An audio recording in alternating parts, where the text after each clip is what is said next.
વધારે ડોલવણ તાલુકો પ્રભાવિત થયો છે।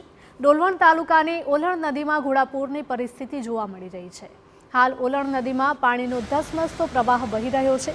ઓલણ નદી કાંઠાના ગામના સાવચેત કરવામાં આવ્યા છે અને નદી કિનારા પર અવરજવર ન કરવા માટે પણ તંત્રએ ખાસ સૂચના આપી છે।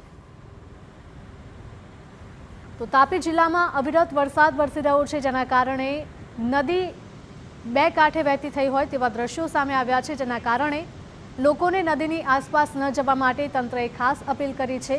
તાપી જિલ્લામાં અવિરત વરસાદના કારણે નદી નાળા છલોછલ ભરાયા છે। રાત્રિ દરમિયાન પડેલા સતત ધોધમાર વરસાદના કારણે સૌથી વધારે ડોલવણ તાલુકો પ્રભાવિત થયો છે। ડોલવણ તાલુકાની ઓલણ નદીમાં ઘોડાપૂરની પરિસ્થિતિ જોવા મળી રહી છે। હાલ ઓલણ નદીમાં પાણીનો ધસમસતો પ્રવાહ વહી રહ્યો છે।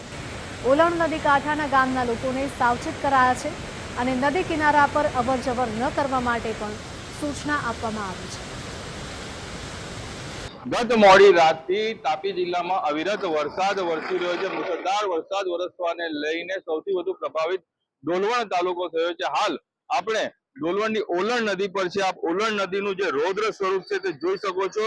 ઉપરવાસમાંથી ખૂબ મોટી માત્રામાં પાણી આવવાને લઈને તેમજ આ વિસ્તારમાં વધુ વરસાદ હોવાને કારણે ઓલણ નદીમાં ઘોડાપૂર જેવી પરિસ્થિતિ સર્જાઈ હોય તેવું લાગી રહ્યું છે। ઓલણ નદી સહિત જે અન્ય નદીઓમાં પણ મોટી માત્રામાં પાણી આવવાને લઈને આ નદીઓ પર આવેલા લો લેવલ બ્રિજો છે, 21 જેટલા લો લેવલ બ્રિજો છે, તેને સતર્કતાના ભાગરૂપે તંત્ર દ્વારા બંધ કરવામાં આવ્યા છે, જેને લઈને ગ્રામજનોની મુશ્કેલી વધી છે।